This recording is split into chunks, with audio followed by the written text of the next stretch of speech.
Vamos dar início a mais uma reunião do grupo de estudos de tumores hereditários.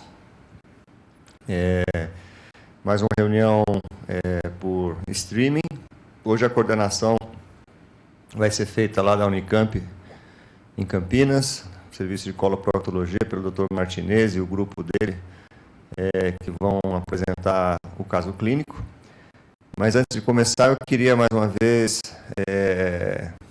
lembrar a todos que estão nos assistindo do Congresso da Sociedade Internacional de Câncer Gastrointestinal Hereditário, que vai ser a semana que vem aqui no Sírio, de 18 a 20 de junho. Vai começar na quinta-feira, sexta e sábado até a hora do almoço. Está tudo confirmado, tudo acertado. Essa semana saiu a publicação do volume especial da Família Cancer, que vai publicar todos os abstracts que vieram, os 170 abstracts, 174 abstracts que foram aprovados para o evento. Ela já está impressa, inclusive, está em DHL. Nós estamos tentando ver se a gente consegue ter o hard copy aqui até quinta-feira que vem para a gente distribuir já no evento a revista impressa. Se a gente não conseguir a hard copy, a gente vai disponibilizar pelo menos o PDF, vamos ver. Mas ela já está publicada, já saiu o volume especial do evento. O que é uma coisa muito interessante para a gente se colocar nesse cenário científico, né, Martinez? Que é uma briga de foice, né, para a gente conseguir as coisas aqui. Mas, assim, eu acho que foi uma coisa muito interessante essa liberação da Família Cancer de um volume especial para esse meeting bianual do Insight. Então, eu vou passar a palavra para você, você coordena a partir de agora e você pede o slide para mim que eu vou passando o próximo. Lembrando que essa reunião aqui vai ficar gravada nos arquivos do Sírio, depois quem quiser assistir posteriormente é só fazer o cadastro aqui no Sírio que tem um acesso restrito a essa área das apresentações e dos meetings, web meetings por streaming, e você pode assistir a qualquer momento. Nós temos aqui ao vivo o Dr. Hector, lá de Vila Velha, que está assistindo a gente por enquanto. Conforme as pessoas forem entrando, aí a gente vai anunciando por aqui. Ok, Martinez? Por favor. Bom, Benedito, mais uma vez, em nome da disciplina de coloproctologia aqui da Unicamp, em nome do grupo nosso de coloproctologia, inicialmente eu gostaria de agradecer a oportunidade ímpar de poder estar participando desse grupo de estudos. É um assunto que nos interessa, a mim particularmente. Eu estou aqui à minha esquerda com a professora Débora Ross, que também tem como linha de interesse em pesquisa essa parte de câncer coloretal, principalmente hereditário, e à minha direita a Lilian, que é a nossa R4, e que selecionou esse caso.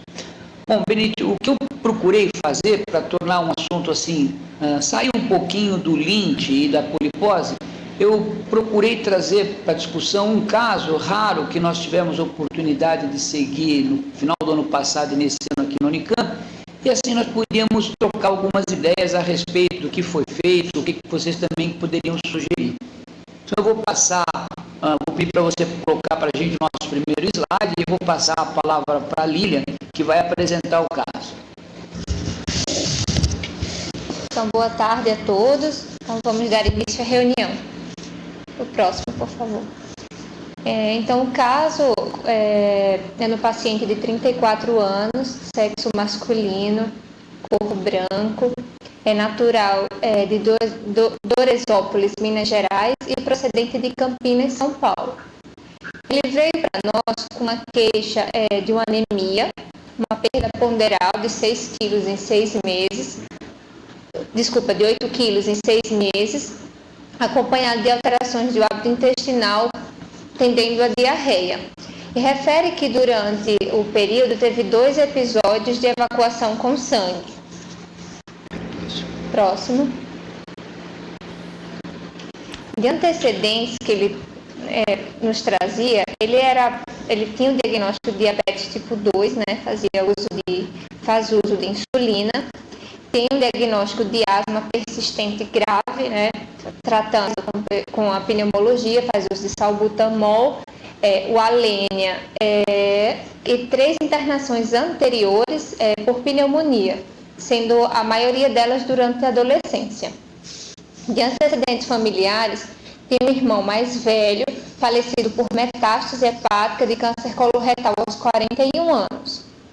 E no exame físico, ele tinha um regular estado geral, estava emagrecido, estava descorado 2 cruzes, a pressão tinha 150/90 e apresentava uma estatura de 1,52 com peso de 53 quilos. Bom, Benedito, antes de passar o restante da história, eu queria comentar se vocês têm algum comentário em relação a essa primeira parte, alguma coisa a fazer. Nós estamos aqui na mesa com várias pessoas. A reunião é informal. Sempre que vocês quiserem fazer uma interrupção e perguntar, fiquem totalmente à vontade. A única coisa é falar no microfone para poder sair na gravação. Fábio, comenta alguma coisa do caso.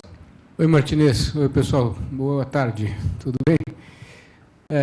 O que chama a atenção até o momento é a idade, né? Jovem com um parente de primeiro grau que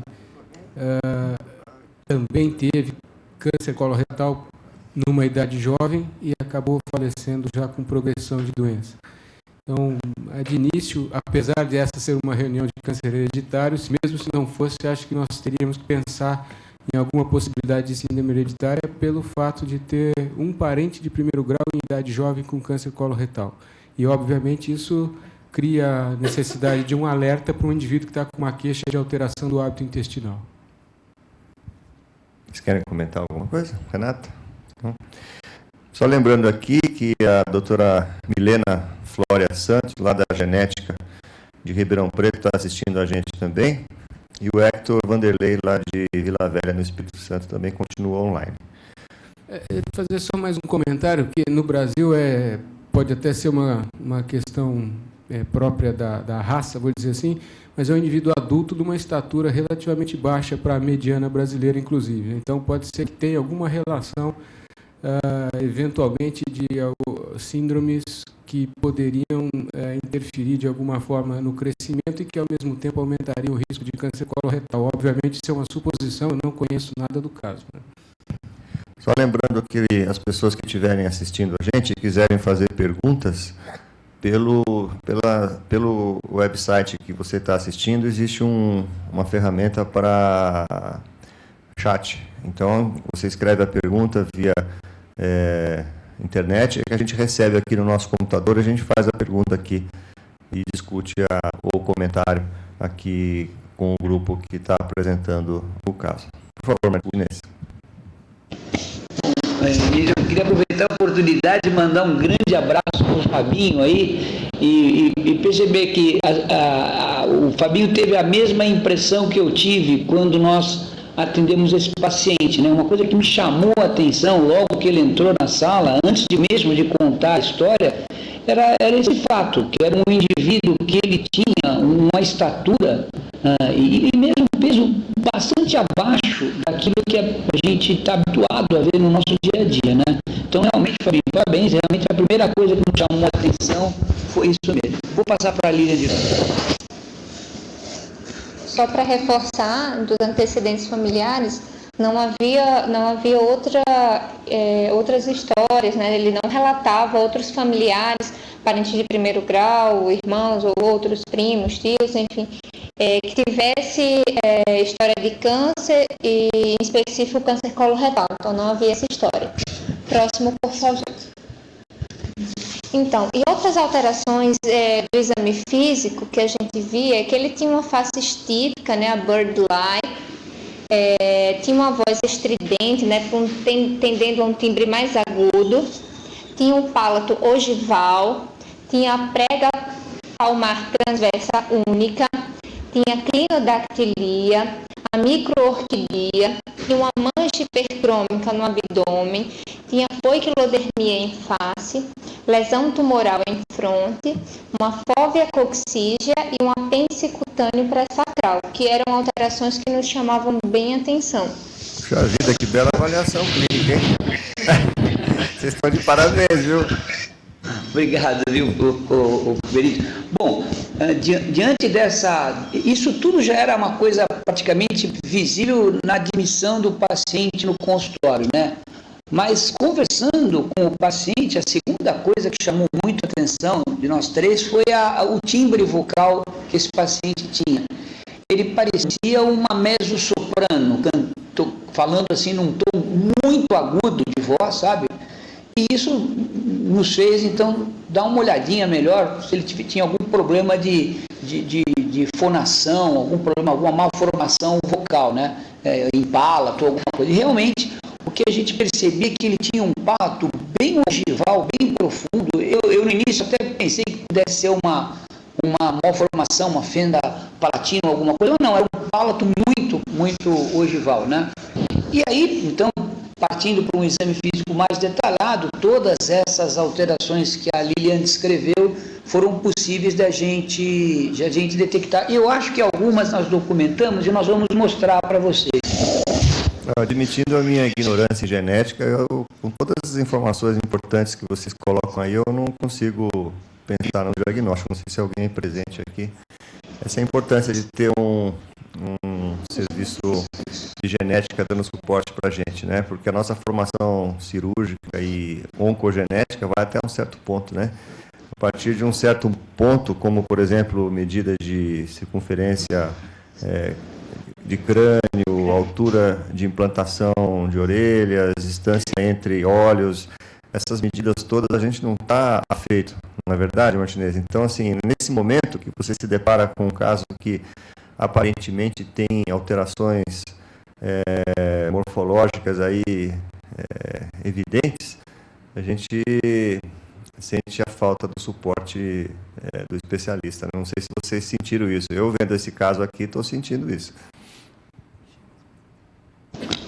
Benedito, você sabe que nós temos uma facilidade, por ser um centro universitário, de nós termos o pessoal da genética para nos socorrer em relação a montar todas as pedrinhas desse quebra-cabeça, né? Mas até esse momento, acho que nós vamos mostrar algumas fotos para vocês perceberem todas essas alterações, pelo menos aquelas que nós pudemos documentar. Nós não tínhamos ainda estado em contato com o pessoal da genética. Foi depois de nós fizemos esse exame físico mais detalhado que nós fomos procurar um socorro, né? Mas ali ele vai mostrar para vocês algumas fotos. Próximo.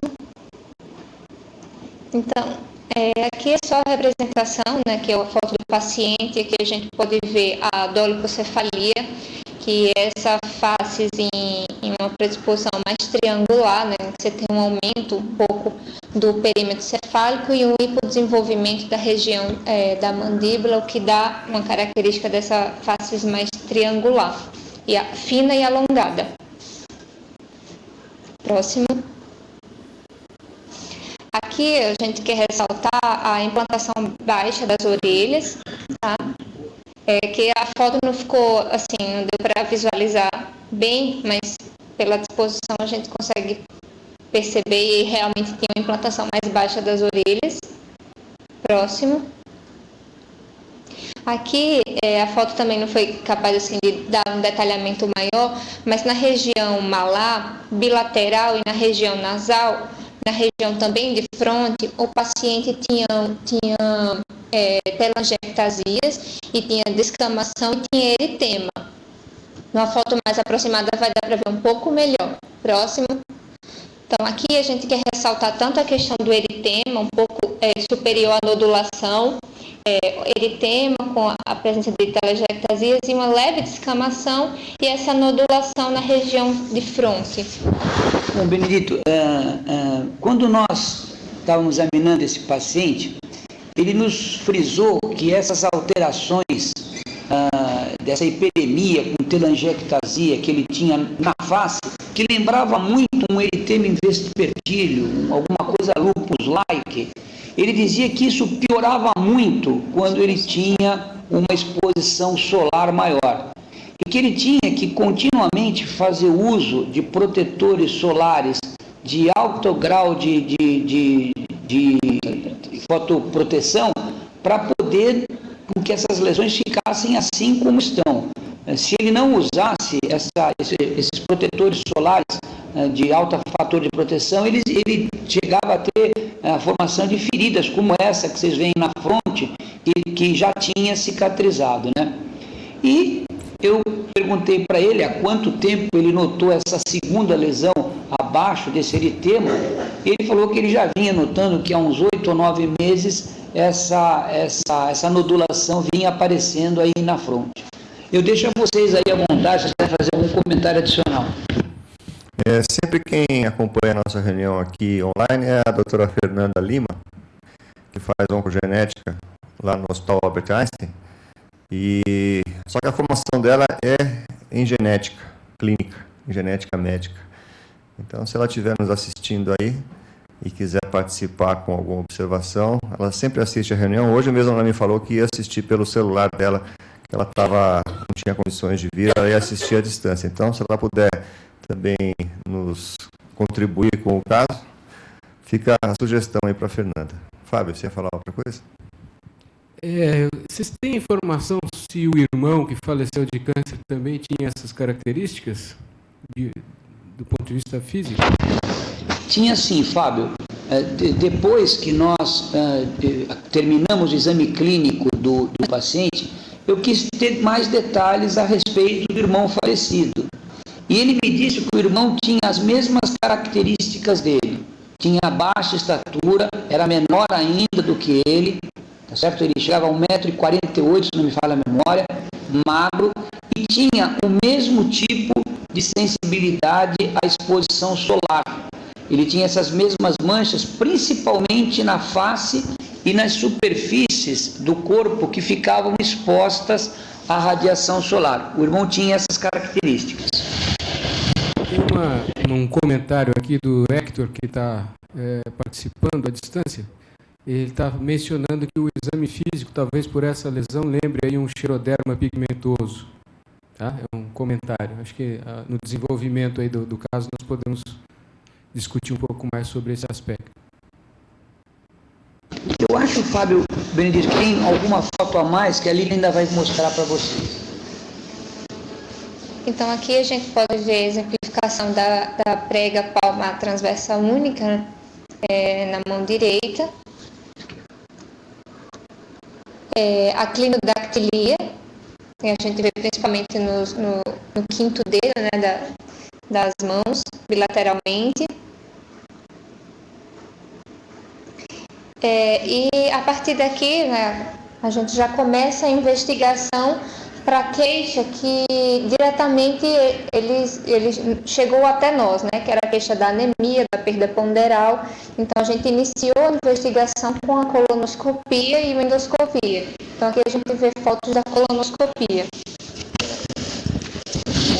Bom, Fábio, vocês viram a fotografia da prega transversa na mão esquerda é bem nítida, né? É bem nítida. A malformação digital dele, que é o segundo slide, não ficou tão feliz a fotografia, mas se vocês olharem com boa vontade, os dois dedos, o quinto dedo de ambas as mãos, eles têm tortuosidades, eles não são um dedo formado correto, né? E se você perceber, era mais fácil de ver ele proporcionalmente, olhando o corpo dele inteiro, as mãos dele eram desproporcionais ao tamanho do corpo. Ele tinha mãos maiores, era nítido isso, do que para uma pessoa daquela estatura e daquele peso, né? Bom, nós somos coloproctologistas, né? Então nós, apesar de nós imaginarmos que nós poderíamos estar de frente de uma síndrome genética, nesse momento nós seguimos a nossa investigação em relação à queixa dele, né? Pensando que esse sangramento ele se desse por alguma perda, e pedimos então dirigido a colonoscopia e uma endoscopia digestiva alta. Eu queria frisar que no exame clínico ainda era possível, você ficava na dúvida, como era um indivíduo de baixa estatura e muito fácil de ser examinado.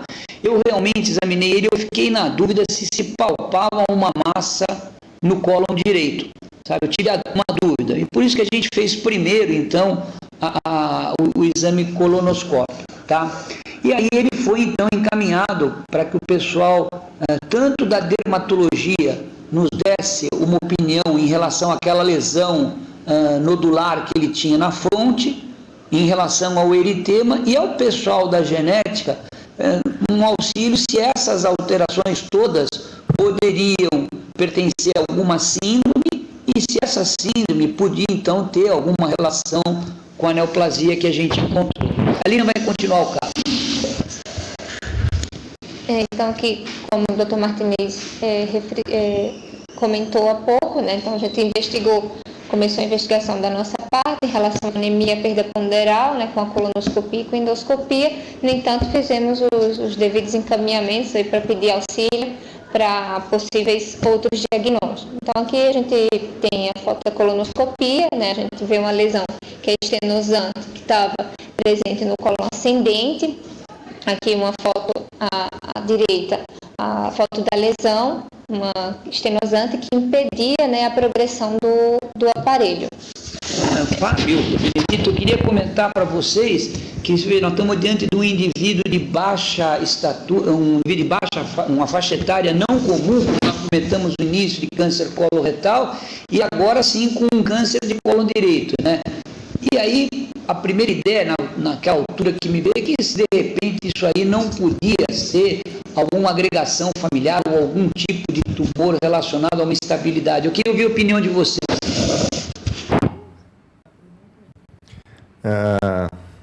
Isso não pode ser excluído, né, Martinez?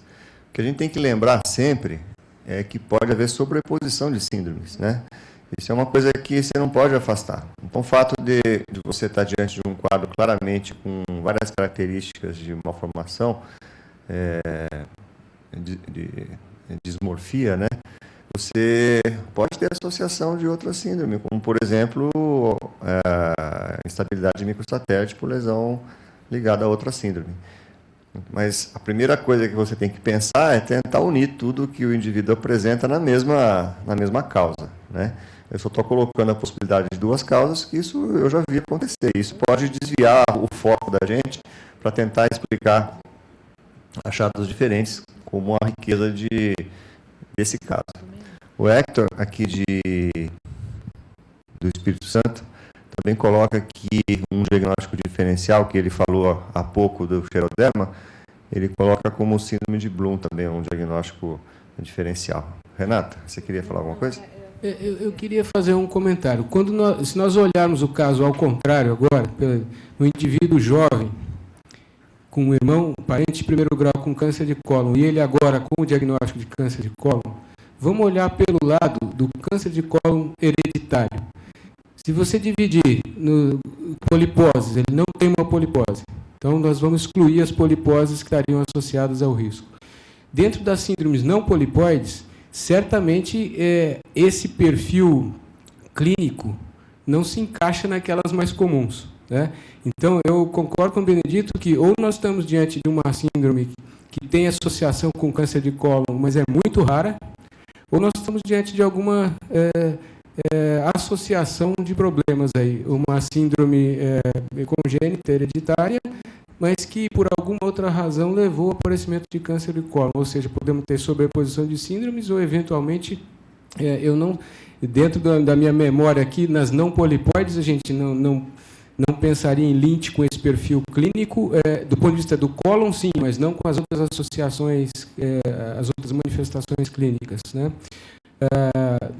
Síndrome X também não teria porquê. Na verdade, nenhuma dessas outras síndromes leva a alterações fenotípicas clínicas que foram mencionadas aqui, né?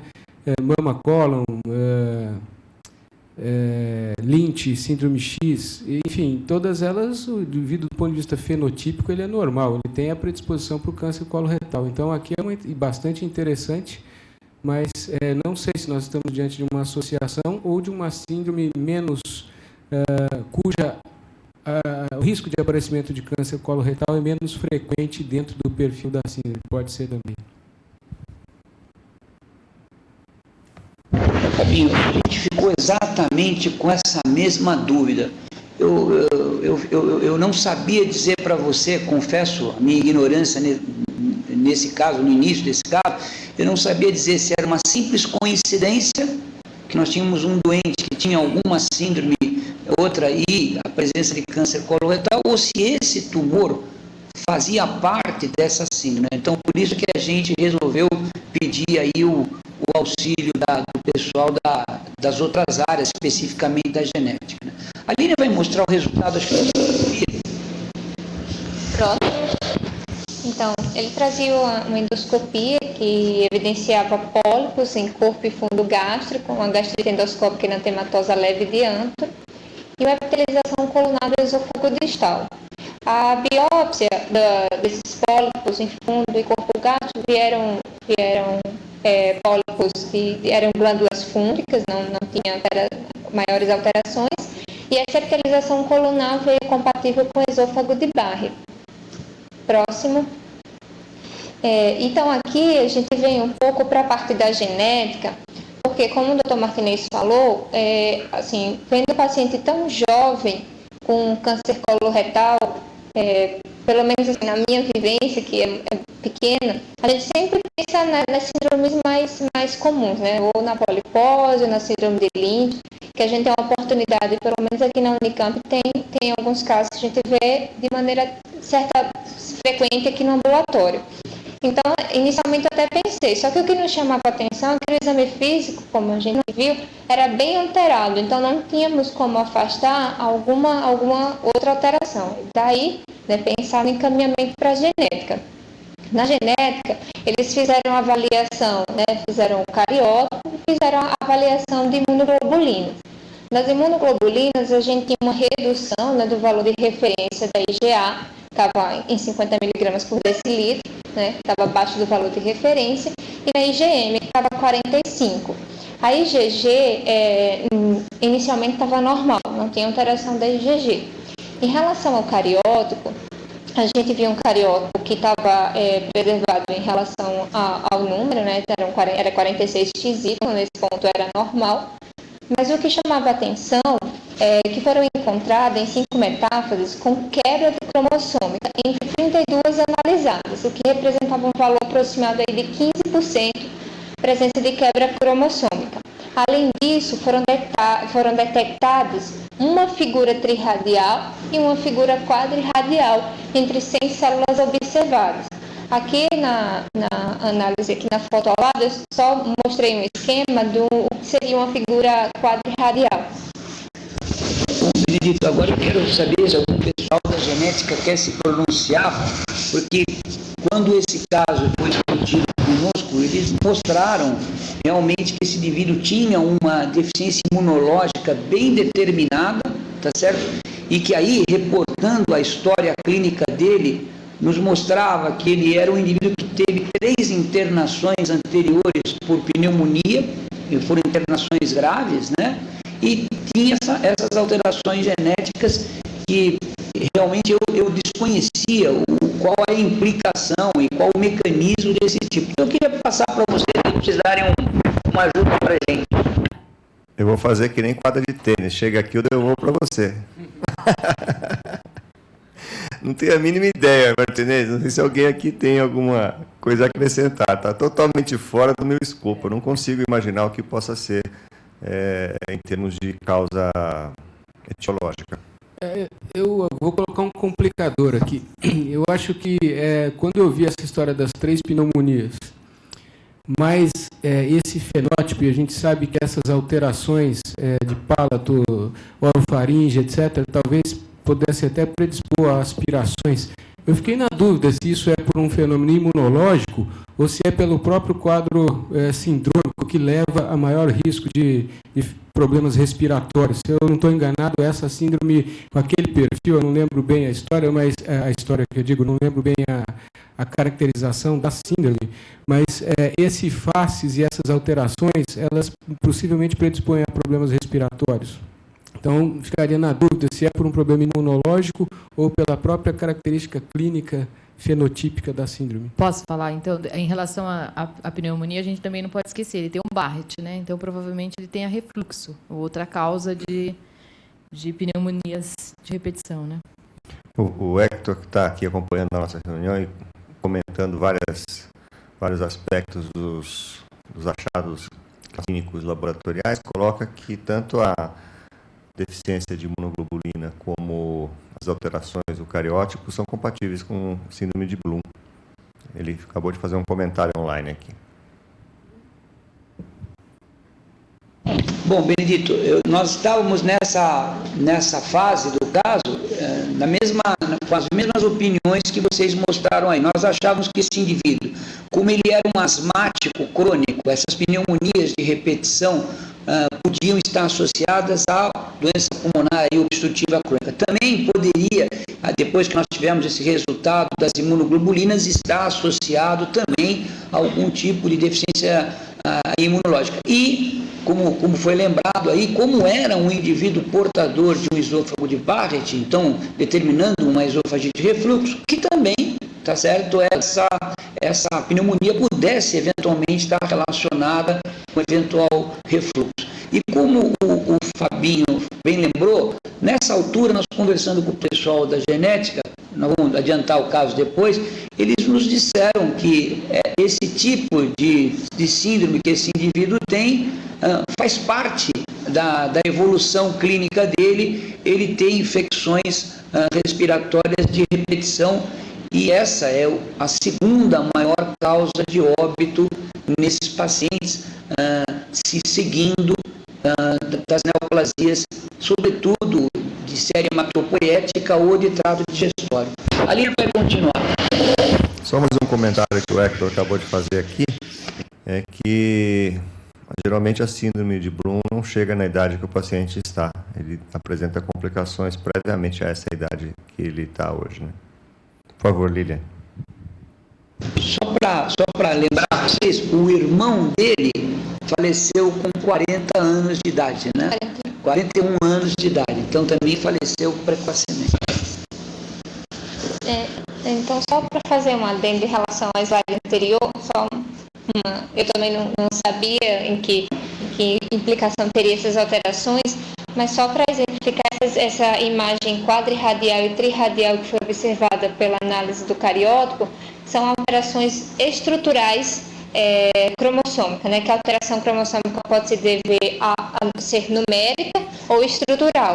E em sendo estrutural, ela pode ser estável ou instável. A estável seriam deleções, né? É um exemplo de alteração estável. E essa imagem trirradial e quadrirradial são alterações instáveis.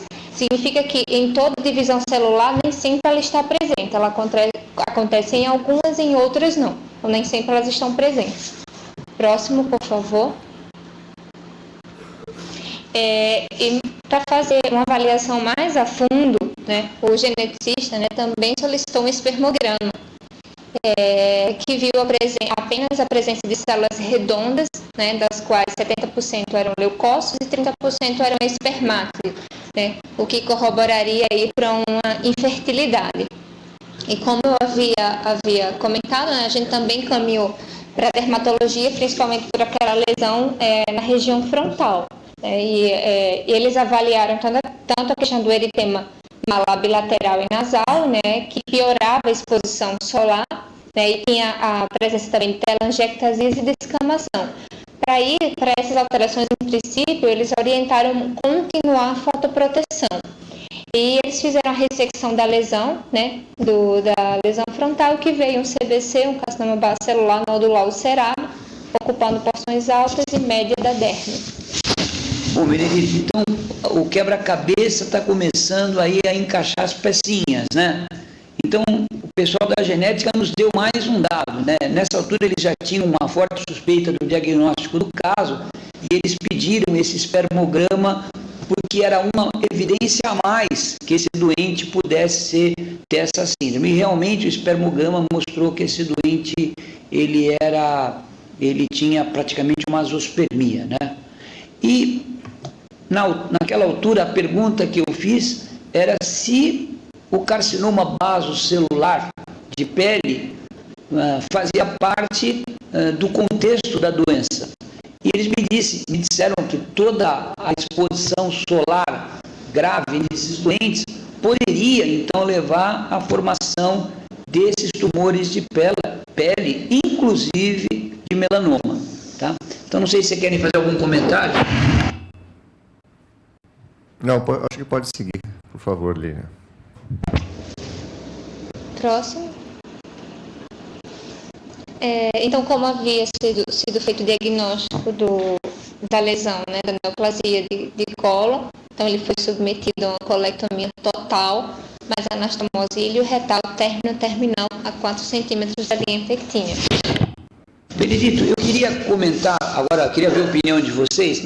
Nessa altura, a Débora, que operou esse paciente, nós tivemos uma dúvida do que fazer com esse paciente, porque nós aí já sabíamos o diagnóstico e sabíamos da grande chance desse doente desenvolver neoplasias do tubo digestivo, né? Então nós ficamos na dúvida do que fazer, se nós deveríamos fazer simplesmente o que se faria num indivíduo com câncer coloretal esporádico, que seria uma colectomia direita, ou se nós já deveríamos oferecer para esse paciente uma colectomia total. Então eu vou passar para vocês, depois se a Débora quiser fazer algum comentário em relação à cirurgia. Essa é uma dúvida,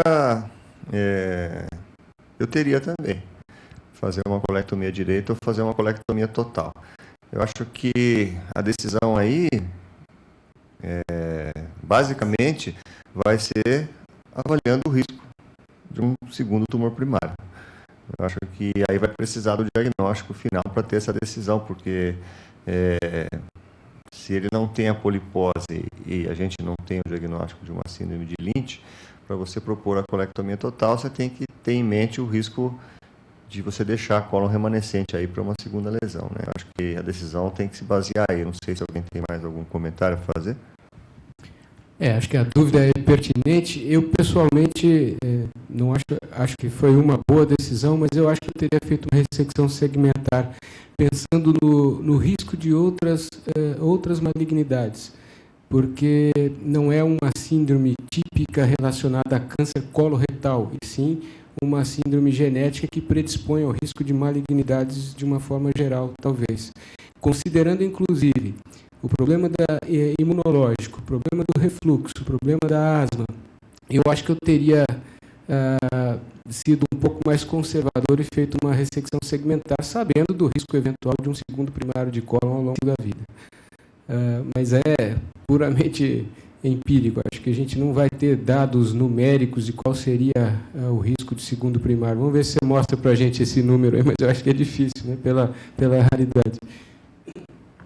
O Fábio, só para antes de passar para a Débora, que ela vai fazer 2 comentários que eu acho oportunos em relação aí à peça cirúrgica, eu pensei exatamente nisso, né?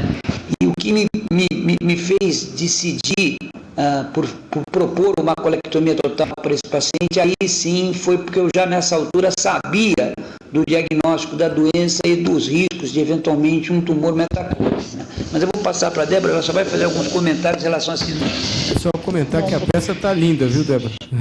A gente consegue ver que fez uma colectomia total com uma linfadenectomia praticamente de todos os segmentos. Então, você operou como se ele tivesse já até outro primário em outro local. Acho que bem bonita a peça. Isso, obrigada, Fábio. Boa tarde a todos. A gente optou mesmo, como o Dr. Martinez falou, pela colectomia total, porque a gente teve esse apoio da genética e a gente já sabia do diagnóstico prévio do paciente. O que chamava atenção no intraoperatório é que esse paciente ele tinha um espessamento ali do meso, uma gordura mesentérica bem espessada. Você vê que parece às vezes uma doença inflamatória, né? Fica com aquela gordura bem próxima ali do colo, uma gordura mesentérica bem próxima, bem aderida ao colo. E realmente a gente optou por uma linfadenectomia bastante extensa ali, tanto do cólon direito quanto do cólon esquerdo, para prevenção mesmo de um segundo primário. Ele vai continuar com o caso? Só se vocês me permitirem, chegou a Érica e o Dr. Bernardo Garicochê aqui. Eu vou voltar um pouquinho aqui, só para resumir o caso para eles. É um paciente com baixa estatura, baixo peso, que tinha um irmão que faleceu com câncer coloretal com metástase hepática aos 41 anos. E esse paciente tinha algumas alterações dismórficas de face, de prega palmar, clinodactilia, microorquidia. mancha hipercrômica no abdômen, manchas de pele, tinha esse vaso celular nessa região frontal, já com outras lesões cicatrizadas, a mão com a prega palmar única, clinodactilia e um tumor do cólon direito. E uma voz estridente. Uma voz estridente. E a endoscopia alta deu um Barrett, e ele tinha essas alterações da avaliação genética. Tinha deficiência de imunoglobulina A/M e alterações do cariótipo com quebra cromossômica e a formação dessas figuras quadrirradiais e trirradiais. Então, a altura que a gente está agora do caso é que foi feita a colectomia total e a Débora vai continuar. Débora não, a Lilian, né? Desculpe. Então, aqui é a biópsia, né, da peça, veio um adenocarcinoma tubular moderadamente diferenciado, ulcerado em seco, com um padrão mucinoso, e tinha 0 de 40 linfonodos dissecados, e veio um PT2, PN0 e MX. O pessoal da genética, desculpa, o pessoal da genética deu alguma possibilidade sindrômica para vocês? Deu. Nessa altura, boa tarde, Bernardo. Nessa altura nós tínhamos o diagnóstico que esse paciente ele era portador, como foi dito, de uma síndrome de Bloom, tá? Que é uma alteração cromossômica que a Lilian fez uma revisão, ela vai mostrar para a gente aí, né? Então, na realidade, a genética é que nos pressionou até um pouco para que nós tomássemos a conduta de fazer a colectomia total, uma vez que a segunda causa maior de neoplasias nesses doentes, seguindo linfomas e leucemias, seria o digestório, né? Então, foi por isso que nós optamos por fazer a colectomia total. Bacana, perfeito. Então, aqui é só um resumo, né, de todas as alterações assim, mais exuberantes. Então, o paciente tinha claramente uma baixa estatura, tinha um hipogonadismo, tinha infertilidade, tinha diabetes, tinha asma, tinha uma neoplasia de cólon, um CVC frontal, uma deficiência imunológica, o eritema malar e a voz estridente. O que, juntando tudo, né, a genética nos deu, junto com, né, corroborado com as alterações do cariótipo, deu o diagnóstico de síndrome de Bloom, como o Dr. Martinez comentou. Próximo. E parabenizar aqui o Hector Vanderlei lá de Vila Velha, que acertou o diagnóstico. Eu quero parabenizar o vivo, porque realmente, a essa altura, eu não conhecia essa síndrome, eu fiquei conhecendo a partir de agora, e a gente até está tomando, infelizmente eu não vou poder mostrar para vocês, porque está em curso isso, nós estamos tentando com o pessoal da genética, sequenciamento, alguma coisa. Sabe, Martinez, quando a gente trabalhava com o cariótipo, uma das coisas que você fazia era promover quebra cromossômica para poder fazer estudo, cariótipo mais adequado. Então, você utilizava de ferramentas que simulavam a síndrome de Bloom, que são, na verdade, defeitos de pareamento de grandes segmentos de DNA, não é? Quando você mostrou as figuras trirradiadas e tetrarradiadas, eu imediatamente lembrei disso. É quase patognomônico de síndrome de Bloom, esse tipo de formação de figuras. Os cromossomos eles se fundem de novo e formam essas figuras que são únicas e só de quem não tem erro de pareamento tão grave, né? Só falando que a doutora Fernanda Lima, lá do Einstein, está assistindo a gente também. Da mesma maneira, a doutora Milena, lá da USP de Ribeirão. E o Hector, lá de Vila Velha. São três aí profissionais da área mais ligada à genética do que da clínica cirúrgica ou da clínica médica, né? Então, eu acho que está complementando aqui a multidisciplinaridade da reunião. Mas, Lilian, você quer continuar, por favor? Benedito, deixa eu só fazer um comentário. Eu queria dar primeiro boa tarde aí para os colegas que estão nos assistindo e falar para o Bernardo que isso é uma coisa muito frustrante para mim, porque eu imaginava que eu teria que fazer um sequenciamento genético, eu ia ter que identificar que cromossomo, e a geneticista falou, não, o diagnóstico está dado com um simples cariótipo. É isso mesmo que o Bernardo falou. Eu acho que a gente tem, assim, hoje, como tem essa facilidade de fazer exomas, essas coisas todas, a gente acaba, claro, que às vezes buscando diretamente a informação no próprio DNA.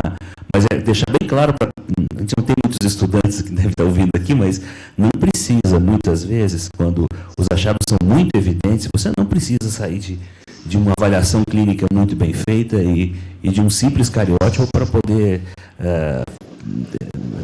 prescindir disso para fechar um diagnóstico. Você não precisa partir por exoma que custa 15, 20 mil reais.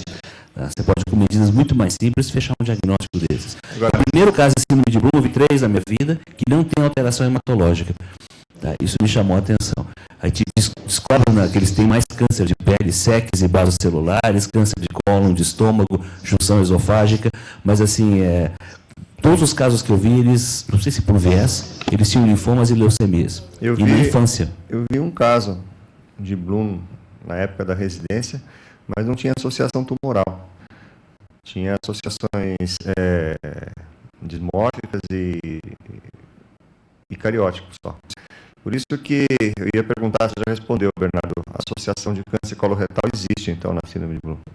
Está descrito dentro os tipos de doenças que pode aparecer. É interessante, são doenças do tubo digestivo, hepatocarcinoma, basocelular, SEC, mas assim, disparado são as doenças hematológicas. Às vezes a gente descobre isso porque o paciente tem uma leucemia ou um linfoma e você vai fazer o cariótipo, que a gente faz sempre os pacientes que têm leucemia, especialmente na infância, né, para poder exigir tratamento. E quando faz o cariótipo, descobre essas figuras esquisitíssimas, trirradiadas, tetrarradiadas, e aí a pessoa é um citogeneticista experiente, ele imediatamente faz o diagnóstico de síndrome de Bloom.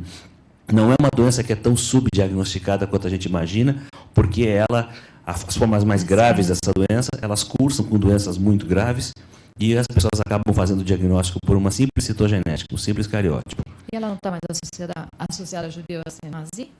Existe, já faz já tanto dentro o do Sr. Bloom, Bloom, o Sr. Bloom é o nome dele, né? Não, eu acredito que Bloom nem é o nome do médico que descobriu a síndrome, mas o nome do primeiro paciente. Eu posso estar errado, mas assim, pelo que eu lembro da época, tem 3 ou 4 síndromes e assim, o Sr. Bloom é judeu, acho que é nazi, está associado sim a judeu ashkenazí. Esse paciente era judia ashkenazí ou não? Eu tive esse cuidado, porque aí já no retorno desse paciente, sabendo que esse tipo de judeu oriundo de Europa Oriental tinha um risco aumentado, eu quis procurar se havia alguma ascendência, e ele negava. Ele era mineiro mesmo.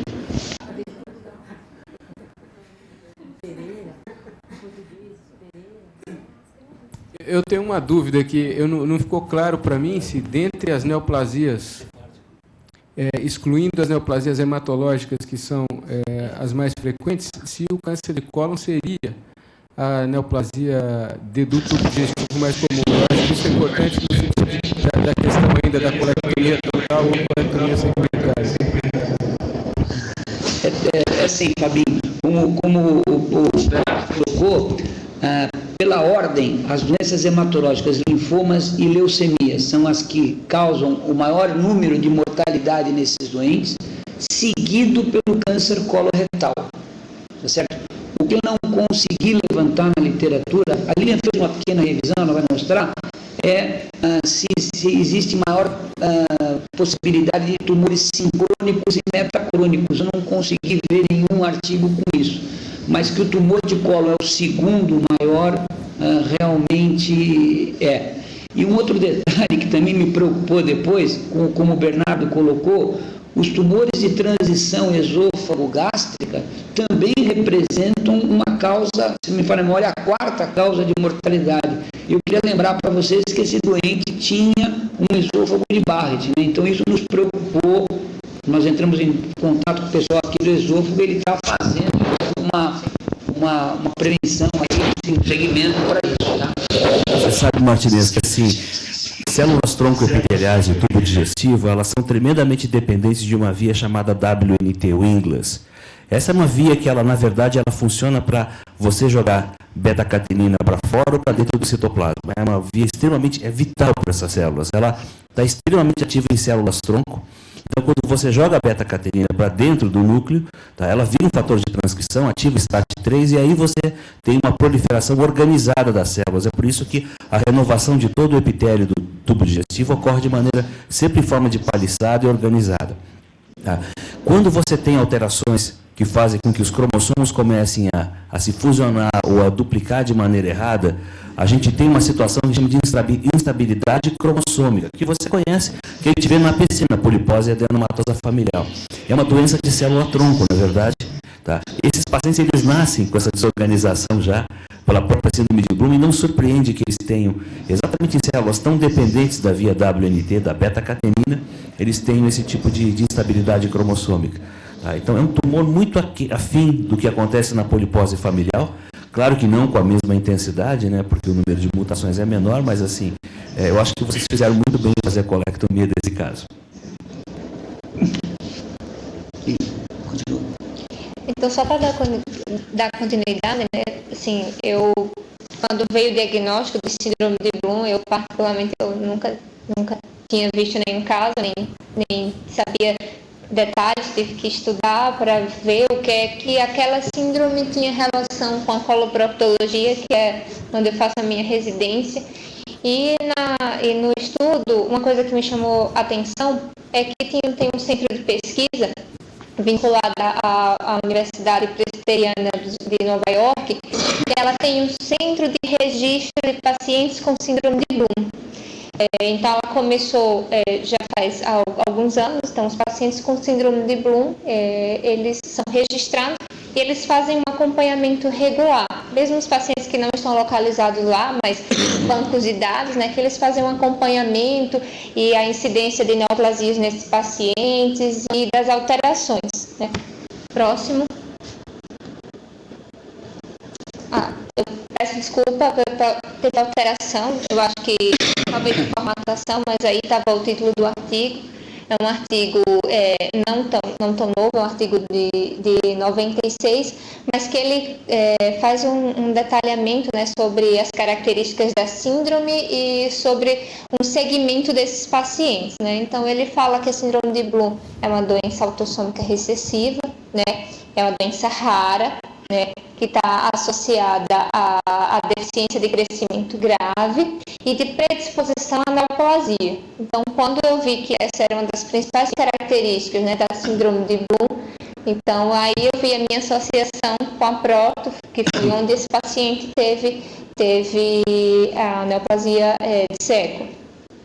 Ela foi descrita inicialmente, pode voltar, por favor, ela foi descrita inicialmente em 1954, na verdade ela foi descrita como telangiectasias hereditárias em anãos, né? Depois, com o passar do tempo, viu que realmente não era isso.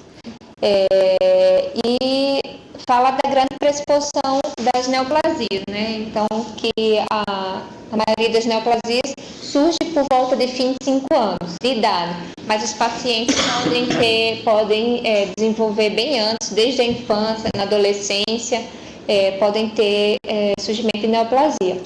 E outra coisa que esse artigo comentou assim, que é bem importante, é que ele fala que a localização das neoplasias ela é bem variada, né? Não tem uma predisposição com algum tipo específico de neoplasia.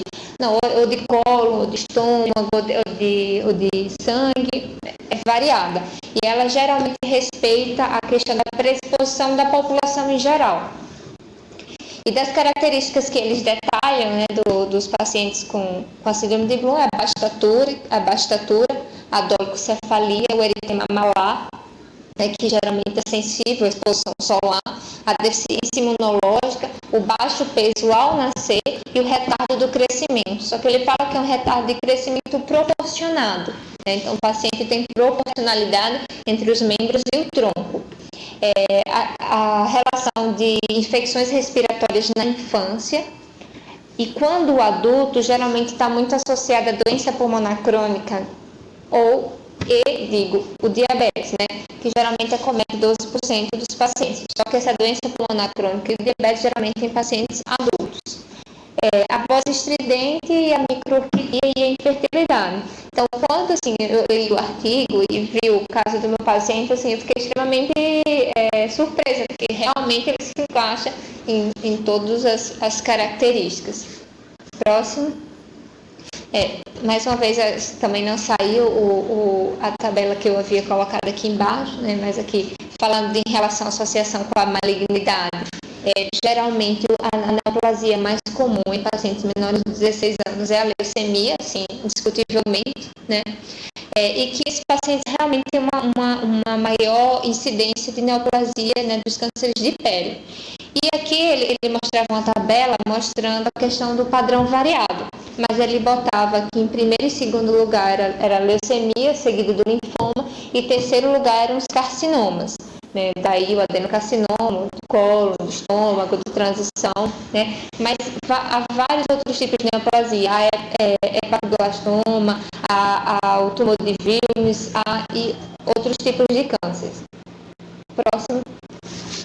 E o diagnóstico se dá a partir da análise genética, né, e que há a presença dessa troca entre as cromátides irmãs, né, e essa imagem quadrirradial, né, que é um dos sinais que indica quebra cromossômica, ela realmente é uma das características que se faz presente, né, que a gente viu no caso do paciente. E uma observação que ele faz em relação ao segmento desses pacientes é que esse segmento deve ser feito de perto, né, pelo alto risco de várias neoplasias primárias. Então, assim, que esse paciente ele sai daquele segmento que a gente faz para a população geral. Colonoscopia a cada 10 anos, endoscopia. Então, ele sai desse padrão. Ele deve vir para um centro de referência e a gente acompanhar com exames de rastreio bem agressivos, né, e frequentes. Agressivo no ponto, assim, de fazer, se precisar, várias colonoscopias ou várias endoscopias. Só um detalhe, Benedito, que eu queria chamar a atenção. Depois que a Lília me falou dessa homepage, eu fui fazer um acesso, até recomendo quem puder acessar, porque é muito interessante, porque eles têm vários dados em relação à doença. Então, quantos indivíduos da série deles desenvolveram câncer coloretal, quantos desenvolveram linfoma? Isso é alimentado até hoje. Isso começou alguns anos atrás e é alimentado até hoje, de maneira que eles têm um portfólio de doenças bem grande, tá? Essa é a importância dos registros, né? Que a gente está com o projeto aí de montar em termos de coloretal hereditário e outros tumores hereditários familiares, né, para você ter esses números que você acabou de falar que eles apresentam no website deles. Eu acho que antes de falar das helicases aí, que você vai falar agora, né, tem uma lição muito importante desse caso, especialmente para as pessoas que não são geneticistas e que estão trabalhando na área. Tá? Sempre que a gente encontra um paciente que tem algum aspecto sindrômico, uma cegueira inexplicável, surdez, baixa estatura, a cabeça é muito grande ou muito pequena, retardo mental, alguma coisa assim, tem um site na internet que pode ser muito útil para um médico não geneticista, que é o OMIM, O-M-I-M. Não é o homem pequenininho, é o mineiro, OMIM, tá? É o OMM, tá? A gente entra nesse site e coloca no search, na busca, todas as alterações que você está encontrando no seu paciente. Baixa estatura, surdez, etc. E aí ele vai buscar síndromes que existem, onde associam esses fenótipos para vocês. Geralmente você vai encontrar também que tem outras anormalidades nessas síndromes que você não imaginaria procurar no paciente, e você pode buscar no paciente que está na sua frente na hora, enquanto você está fazendo a consulta, né? Então, a prega palmar, essas coisas todas são muito interessantes. Eu acho que é uma dica legal que o caso que vocês viram ensinou para a gente aqui, tá? Só para a gente não perder o nosso tempo, vocês conseguem resumir aí mais ou menos em um minutinho para a gente encerrar, que nós temos o tempo certinho da sala aqui de videoconferência. Por favor. Só para concluir, né, esse segundo artigo ele fala um pouco mais da alteração genética, que é a mutação no gene BLM, que está alocado no braço longo do cromossomo 15, que está relacionado às helicases, né, que é chamada REC-Q, que são responsáveis por abertura da dupla fita do DNA e envolvida na replicação, daí as alterações levar à instabilidade e quebra cromosômica. Pode passar, por favor. Então, aqui ele vai falando mais a questão da presença da associação com as neoplasias. Diz aqui é importante só frisar que a mortalidade está associada geralmente às neoplasias e os pacientes, a maioria deles não vive mais do que 50 anos de idade, né? 50 anos geralmente é a idade limite, próximo. Pode passar. Pronto, só para resumir aqui, que fala a associação da síndrome do Bloom com câncer coloretal, que está associada, essa associação ocorre em 12% dos casos. A idade média de diagnóstico do câncer coloretal acontece aos 35,4 anos, né, por volta de 35, 36 anos, e ele mostra que a heterozigosidade para o gene da síndrome de Bloom também tem associação com maior incidência de câncer coloretal, e que a maioria desses pacientes com síndrome de Bloom, pela questão da deficiência imunológica e das instabilidades do cromossomo, tem muito mais toxicidades terapêuticas como radioquimioterapia. Então, assim, em relação ao câncer coloretal, o diagnóstico precoce para evitar uma quimioterapia é bem útil ao paciente. É isso, gente. Bom, Benedito, eu queria agradecer, eu vou me despedindo daqui, fico à vontade, se vocês quiserem fazer uma pergunta adicional. Obrigado pela oportunidade, em nome do grupo da Unicamp. Eu espero que eu não tenha trazido nada muito diferente, mas que era um caso que suscitou um debate aí com vocês. Não, é nós que agradecemos aí. Não sei se alguém quer fazer um comentário, Fábio. Rapidamente, queria parabenizar, mas se tem alguma informação de consanguinidade nessa família?